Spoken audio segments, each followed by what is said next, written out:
नमस्कार और स्वागत है।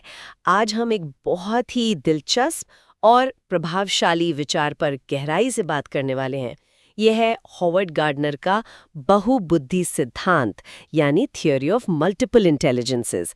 और हमारे पास गार्डनर की जो मौलिक किताब है, फ्रेम्स ऑफ माइंड, उसके कुछ खास अंश हैं। हाँ, ये किताब तो जैसे इस पूरे सिद्धांत की नींव है। बिल्कुल।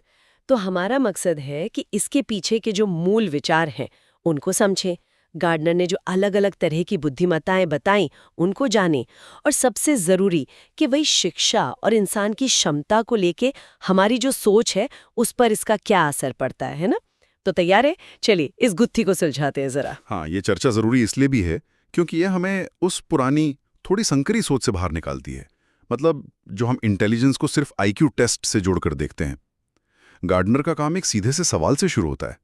क्या हो अगर स्मार्ट होने का मतलब सिर्फ एक ही चीज ना हो? रचना करते हैं। स्रोत भी यही बताते हैं। उनका मानना था कि ये टेस्ट बहुत सीमित हैं। अक्सर बस भाषा और तर्क वहीं तक सिमट कर रह जाते हैं। सही कहा। और ये भी कि वो अक्सर सांस्कृतिक रूप से पक्षपाती हो सकते हैं। मतलब एक संस्कृति के लिए जो सामान्य ज्ञान है वो दूसरी के लिए नहीं। और स्कूल के बाहर असल जिंदगी में कौन कितना कामयाब होगा, इसका अंदाजा लगाने में भी ये अक्सर उतने कारगर नहीं होते। बिल्कुल। जरा उन उदाहरणों के बारे में सोचिए जो स्रोत में दिए हैं।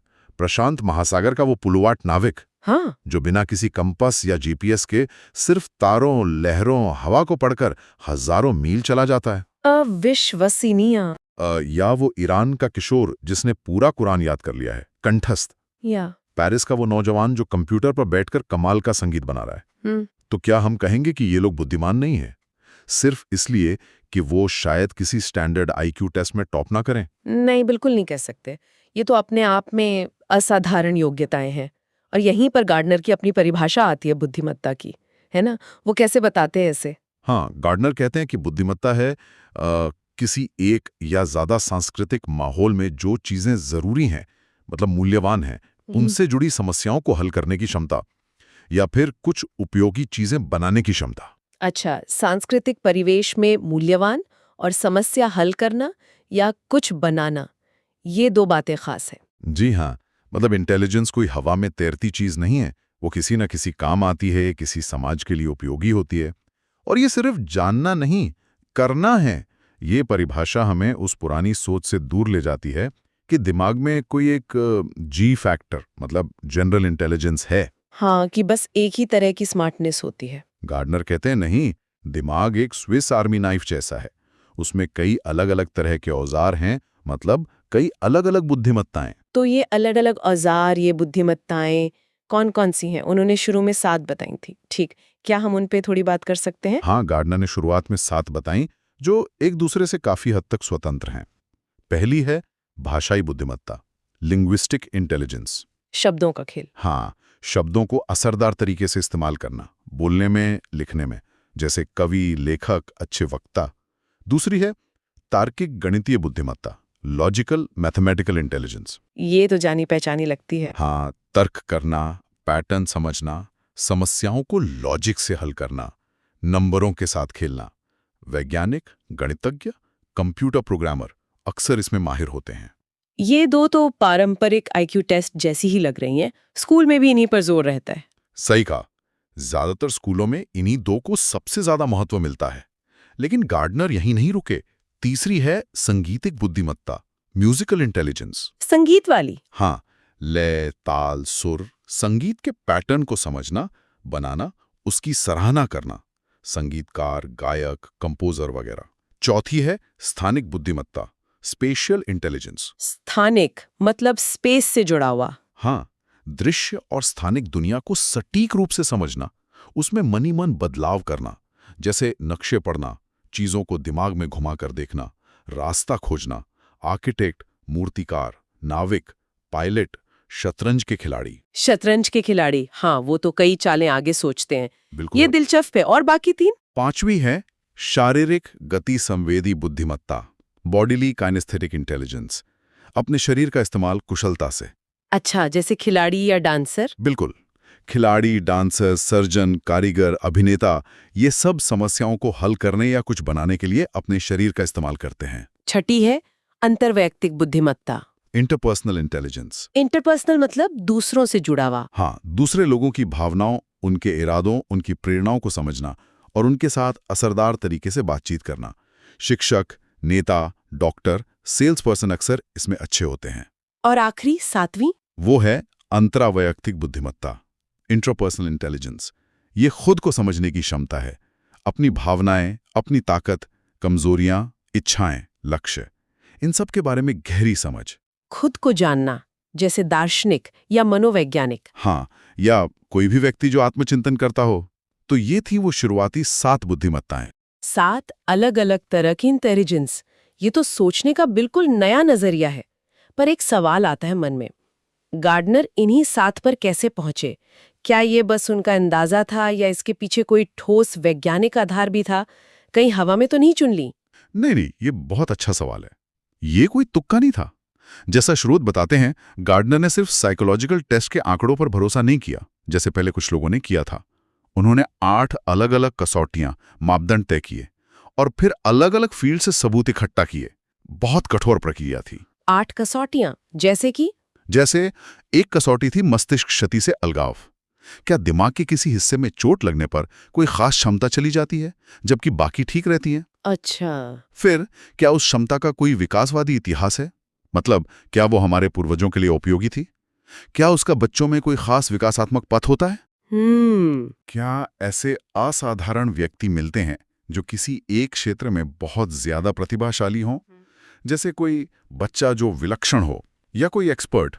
क्या मनोवैज्ञानिक प्रयोगों से इन अलग-अलग क्षमताओं का पता चलता है? ओके। क्या मौजूदा साइकोमेट्रिक डेटा यानी टेस्ट के आंकड़े, हालांकि सीमित हैं, फिर भी अलग क्षमताओं की तरफ इशारा करते हैं? क्या उस क्षमता को किसी सांस्कृतिक प्रतीक प्रणाली जैसे भाषा, संगीत, गणित में व्यक्त किया जा सकता है? और संस्कृतियों में भी देखा? हाँ, आखिरी कसौटी थी क्रॉस सांस्कृतिक साक्ष्य। क्या अलग-अलग संस्कृतियों में उस क्षमता के सबूत मिलते हैं? तो आप देखिए, ये एक बहुत गहरी बहुआयामी जांच पड़ताल थी। वाह, ये तो वाकई काफी व्यापक आधार है। चलिए इनमें से कुछ पर थोड़ी और बात करते हैं, जैसा स्रोत में किया गया है। स्थानिक बुद्धिमत्ता से शुरू करें। वो पुलुवाट नाविक वाला उदाहरण, वो तारों से रास्ता कैसे खोज लेता है? हाँ, स्थानिक बुद्धिमत्ता मतलब विजुअल और स्पेस की जानकारी को समझने और इस्तेमाल करने की क्षमता।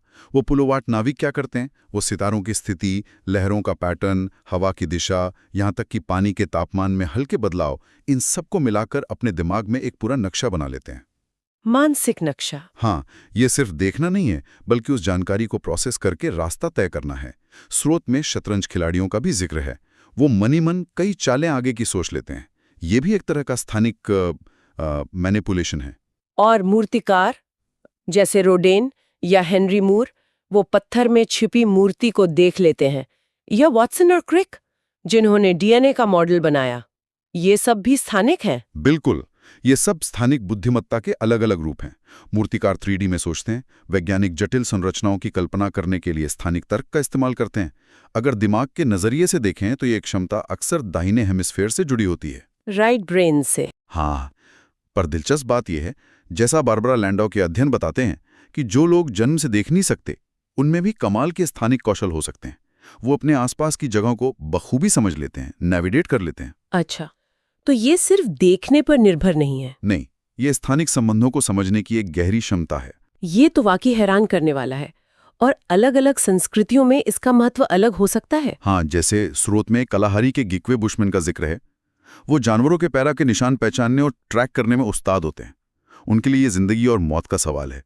तो उनकी संस्कृति में इस कौशल को बहुत बढ़ावा मिलता है। जरूरत के हिसाब से। हाँ, सांस्कृतिक जरूरतें तय करती हैं कि किस बुद्धिमत्ता को ज्यादा उभारा जाए। ठीक है, अब आते हैं शारीरिक गति संवेदी बुद्धिमत्ता पर, बॉडी किनेस्थेटिक। ये सिर्फ एथलीट होना नहीं है, है ना? स्रोत में माइम आर्टिस्ट मार्सेल मार्सो और डांसर मार्था ग्राहम का नाम है। सही कहा, ये अपने शरीर का कुशलता से इस्तेमाल करने की क्षमता है, चाहे वो अभिव्यक्ति के लिए हो, जैसे डांस या एक्टिंग में, या किसी लक्ष्य को पाने के लिए, जैसे सर्जरी या कोई चीज बनाने में। मार्था ग्राहम ने कहा था कि उनका दिमाग उनके शरीर की तरह कूदता है। हाँ, ये बात इस बुद्धिमत्ता के मानसिक और शारीरिक जुड़ाव को दिखाती है। ये सिर्फ हिलना डुलना नहीं है, इसमें एक सोच है, एक योजना है, एक नियंत्रण है। स्रोत में महान आइस हॉकी खिलाड़ी वेन ग्रेट्स्की का भी जिक्र है। उन्होंने कहा कि उनका खेल सिर्फ इंस्टिंक्ट नहीं बल्कि स्टडी का नतीजा है। मतलब इसमें स्किल और प्रैक्टिस शामिल है। बिल्कुल। ग्रेट्स्की खेल को पढ़ सकते थे। उन्हें पता होता था कि पक कहाँ जाने वाला है, और फिर अपने शरीर को सही समय पर सही जगह पहुंचाने के लिए वो गजब का नियंत्रण इस्तेमाल करते थे। ये शारीरिक और मानसिक तालमेल का बेहतरीन उदाहरण है। अगर विकास के नज़रिए से देखें तो औजार बनाना और इस्तेमाल करना, जो चिंपांजी से होमो इरेक्टस तक विकसित हुआ, वो शारीरिक गति संवेदी बुद्धिमत्ता के विकास में एक बड़ा कदम था। इसने हमें अपने आसपास के माहौल को बदलने की ताकत दी। और सांस्कृतिक रूप से भी इसमें फर्क दिखता है। हाँ, स्रोत बताता है कि बाली जैसी जगहों पर डांस जैसे हुनर सीधे देखकर, नकल करके शारीरिक मार्गदर्शन से सिखाए जाते हैं। इस बुद्धिमत्ता पर जोर रहता है। नाइजीरिया की अनांग जनजाति का ये मानना भी दिलचस्प है कि शारीरिक हुनर सिर्फ कुछ खास लोगों में नहीं होते, बल्कि कोशिश से कोई भी उन्हें सीख सकता है। ये हमारी सोच से थोड़ा अलग है, जहां हम अक्सर मान लेते हैं कि या तो आप में टैलेंट है या नहीं है। हाँ, ये एक अहम फर्क है। अच्छा, अब बात करते हैं व्यक्तिगत बुद्धिमत्ताओं की।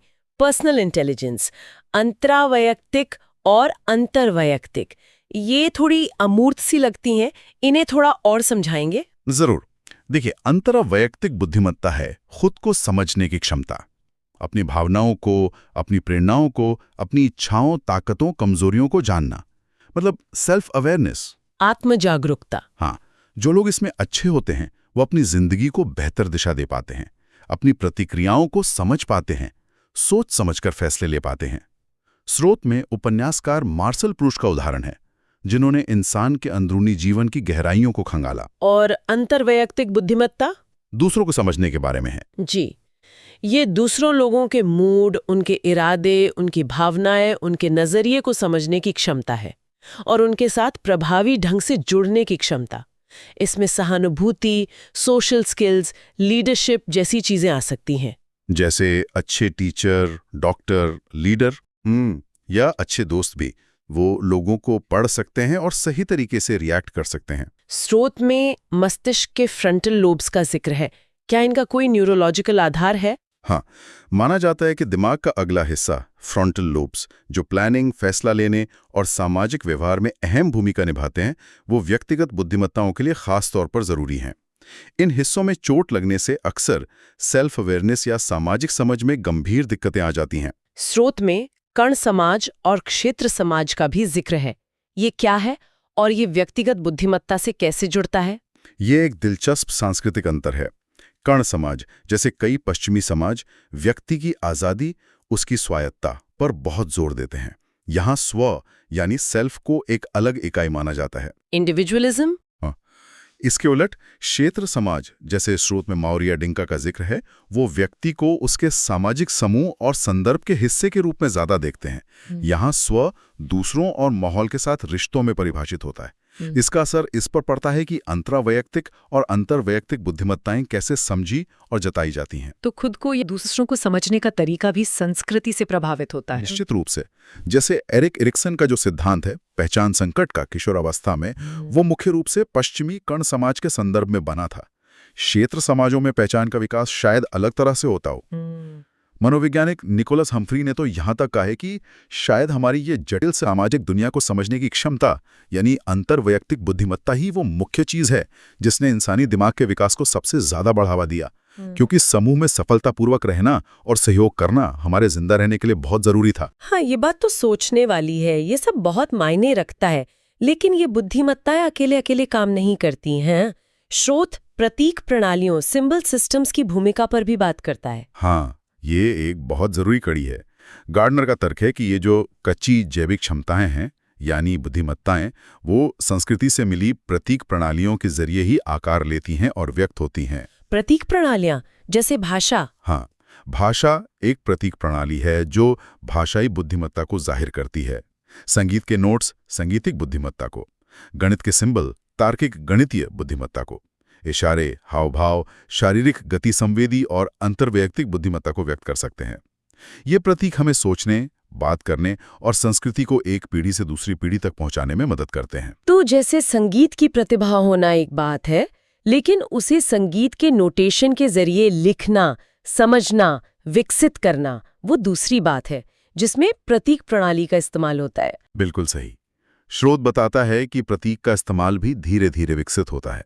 बच्चे पहले चीजों को शाब्दिक रूप से समझते हैं, फिर वो समानताएं समझना सीखते हैं, जैसे कहानियों या रूपकों से, और आखिर में वो ज्यादा अमूर्त नोटेशन सिस्टम जैसे लिखना या गणित को समझने लगते हैं। ये चरण अलग अलग बुद्धिमत्ताओं के विकास से जुड़े हैं। और हमने पहले भी बात की थी कि अलग अलग संस्कृतियां अलग अलग बुद्धिमत्ताओं को महत्व देती हैं। क्या प्रतीक प्रणालियां इसमें भूमिका निभाती हैं? जरूर। जिन समाजों में मौखिक परंपरा ज्यादा मजबूत है, जहां लिखना पढ़ना कम है, वहां याददाश्त और कहानी कहने से जुड़े प्रतीक और कौशल बहुत विकसित होते हैं, मतलब भाषाई बुद्धिमत्ता। हाँ। वहीं वैज्ञानिक और तकनीकी समाजों में तार्किक, गणितीय और स्थानीय प्रतीक प्रणालियों पर ज्यादा जोर होता है, जैसे ग्राफ, चार्ट, समीकरण। ये हमें फिर से उन उदाहरणों पर वापस लाता है। पुलुवाट नाविक, स्थानिक प्राकृतिक, ईरानी कुरान छात्र, भाषाई, संगीतिक, याददाश्त, और पेरिस का कंप्यूटर संगीतकार, संगीतिक, तार्किक, गणितीय। वो तीनों वो दिखाते हैं कि कैसे अलग अलग सांस्कृतिक और शैक्षिक माहौल, जैसे देखकर सीखना, धार्मिक स्कूल या सेक्युलर तकनीकी स्कूल, अलग अलग बुद्धिमत्ताओं और उनसे जुड़ी प्रतीक प्रणालियों को पोषित करते हैं। ये सब समझने के बाद सबसे बड़ा सवाल तो यही उठता है, शिक्षा के लिए इसके क्या मायने हैं? अगर लोग अलग अलग तरीके से बुद्धिमान हैं, तो हमें सिखाना कैसे चाहिए? यही इस सिद्धांत का सबसे व्यवहारिक और शायद सबसे असरदार पहलू है। स्रोत गार्डनर के 2 मुख्य शैक्षिक सुझावों को रेखांकित करता है, व्यक्तिकरण और बहुलीकरण। व्यक्तिकरण और बहुलीकरण, इन्हें थोड़ा और खोलकर समझाएंगे? व्यक्तिकरण का मतलब है कि हमें यह समझने की कोशिश करनी चाहिए कि हर सीखने वाले की, हर छात्र की अपनी एक अनोखी इंटेलिजेंस प्रोफाइल क्या है, वो किन क्षेत्रों में स्वाभाविक रूप से ज्यादा सक्षम है और कहाँ उसे ज्यादा मदद की जरूरत पड़ सकती है। क्योंकि हर कोई एक ही तरीके से नहीं सीखता। बिल्कुल। तो शिक्षा को जितना हो सके व्यक्तिगत जरूरतों के हिसाब से ढालना चाहिए। और बहुलीकरण का मतलब है कि हमें जरूरी विषयों या कॉन्सेप्ट्स को सिखाने के लिए कई अलग अलग तरीकों का इस्तेमाल करना चाहिए। अच्छा, यानी अगर आप इतिहास पढ़ा रहे हैं तो सिर्फ लेक्चर और किताब, जो ज्यादातर भाषाई और कुछ हद तक तार्किक पर जोर देते हैं, का ही इस्तेमाल ना करें, बल्कि शायद नक्शे और टाइमलाइन, स्थानिक, रोल प्लेइंग या मॉडल बनाना, शारीरिक गति संवेदी, स्थानिक, ग्रुप डिस्कशन, अंतर्वैयक्तिक, या पर्सनल जर्नल लिखना, अंतरावैयक्तिक, ऐसी गतिविधियां भी शामिल करें। एकदम सही। इस तरह आप अलग अलग बुद्धिमत्ता वाले छात्रों तक पहुंच सकते हैं और उन्हें विषय को कई नजरियों से समझने में मदद कर सकते हैं। इससे समझ गहरी होती है। गार्डनर इस बात पर जोर देते हैं कि एमाइड सिद्धांत ये नहीं बताता कि क्या पढ़ाना है, वो तो समाज के मूल्यों और लक्ष्यों पर निर्भर करता है, लेकिन ये हमें बेहतर ढंग से कैसे पढ़ाना है, इस बारे में बहुत शक्तिशाली विचार देता है। स्रोत में बुद्धि निष्पक्ष मूल्यांकन यानी इंटेलिजेंस फेयर असेसमेंट का भी जिक्र है। इसका क्या मतलब है? क्या पारंपरिक टेस्ट निष्पक्ष नहीं है? देखिए, पारंपरिक टेस्ट अक्सर सिर्फ भाषाई और तार्किक गणितीय बुद्धिमत्ता को ही आंकते हैं। बुद्धि निष्पक्ष मूल्यांकन का विचार यह है कि हमें छात्रों की समझ को जांचने के लिए ऐसे तरीके खोजने चाहिए जो उन्हें अपनी अलग अलग बुद्धिमत्ताओं को दिखाने का मौका दें। जैसे किसी साइंस कॉन्सेप्ट की समझ को सिर्फ लिखकर ही क्यों परखा जाए? छात्र शायद एक मॉडल बनाकर या एक प्रेजेंटेशन देकर या कोई एक्सपेरिमेंट डिजाइन करके भी अपनी समझ दिखा सकते हैं। ये सभी छात्रों के लिए ज्यादा न्याय संगत होगा। ये तो शिक्षा में एक बड़ा बदलाव ला सकता है, लेकिन क्या इसके गलत इस्तेमाल का भी खतरा है? स्रोत में लेबलिंग के खिलाफ चेतावनी का जिक्र है। हाँ, और ये बहुत जरूरी चेतावनी है। गार्डनर खुद इस बात से चिंतित थे कि कहीं उनके सिद्धांत का इस्तेमाल बच्चों को खांचों में बांटने या लेबल करने के लिए ना किया जाए। अरे जॉनी तो बस बॉडी किनेस्थेटिक बच्चा है, वो गणित नहीं सीख सकता। ओ हाँ, ये तो गलत होगा। ये सिद्धांत का मकसद बिल्कुल नहीं है। मकसद ये पहचानना है कि हर किसी में सभी बुद्धिमत्ताएं कुछ हद तक होती हैं और शिक्षा का लक्ष्य इन सभी क्षमताओं को जितना हो सके विकसित करना होना चाहिए, ना कि किसी एक पर ध्यान देकर दूसरों को सीमित कर देना। हमें ताकतों को उभारना है, कमजोरियों को कोई लेबल नहीं बनाना है। तो अगर हम इस पूरी चर्चा का सार निकालें तो मुख्य बात क्या है? इस सब का निचोड़ क्या है हमारे लिए? मेरे ख्याल से सबसे बड़ा सबक ये है कि इंसान की क्षमता अविश्वसनीय रूप से विविध है, बहुआयामी है। स्मार्ट होने का कोई एक तरीका नहीं है। हाँ, ये बात दिल को छूती है। और जब हम इस विविधता को पहचानते हैं, इसे महत्व देते हैं, तो ये न सिर्फ शिक्षा को बेहतर बनाने के नए दरवाजे खोलता है, बल्कि यह हमें खुद को और दूसरों को भी ज़्यादा समग्र रूप से, ज़्यादा सम्मान से देखने में मदद करता है। ये समझने में मदद करता है कि हर इंसान में अपनी अनोखी प्रतिभाएं और क्षमताएं होती हैं। बिल्कुल, ये वाकई सोचने का एक सशक्त तरीका है। और जाते जाते एक सवाल छोड़ जाते हैं जो स्रोत से ही निकला है। गार्डनर ने कहीं जिक्र किया है कि क्या एक शैक्षणिक बुद्धिमत्ता, मतलब असरदार तरीके से सिखाने की क्षमता, वो भी अपने आप में एक अलग बुद्धिमत्ता हो सकती है? ये तो दिलचस्प सवाल है। क्या अच्छा टीचर होना एक खास तरह की इंटेलिजेंस है? हाँ, या इसे दूसरे नजरिए से देखें, अपनी खुद की इंटेलिजेंस प्रोफाइल को समझना, ये जानना कि आप कहाँ आसानी से चमकते हैं और कहाँ आपको ज्यादा मेहनत करनी पड़ती है, ये आपके सीखने के प्रति जिंदगी भर के नजरिए को कैसे बदल सकता है। हाँ, इस सीधे तौर पर एक लर्नर के रूप में हमारे पहचान और हमारे विकास से जुड़ता है। इस पर जरूर सोचिएगा।